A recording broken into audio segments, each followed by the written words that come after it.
Tere! Ma näitan teile, kuidas seadistada Accu-Chek Performa Nano glükomeetril kellaaega ja kuupäeva. See käib nii.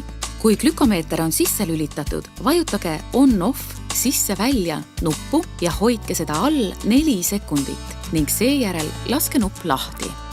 Ekraani ülanurka ilmub setup, seadistused ning tunninäit hakkab ekraanil vilkuma. Nüüd kasutage tunni seadistamiseks vasakut või paremat noolenuppu. Pärast õige tunni seadistamist saate seadistada minutinäidu. Vajutage ja vabastage on-off sisse-välja nupp ning minutinäit hakkab vilkuma. Ka minuteid saate muuta vasaku ja parema noole nupu abil.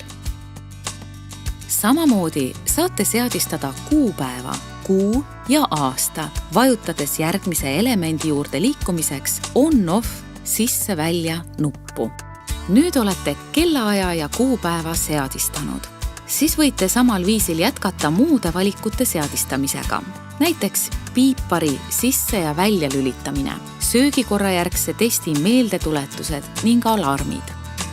Seadistusrežiimist väljumiseks vajutage on-off sisse-välja nuppu ja hoidke seda all umbes 4 sekundit. Glükomeetri välja lülitamiseks vajutage on-off sisse-välja nuppu ja hoidke seda all. Nii lihtne see ongi. Lisaküsimuste korral vaadake kasutusjuhendit või võtke ühendust Accu-Chek klienditeenindusega. Samuti võite vaadata veebilehte accu-chek.ee.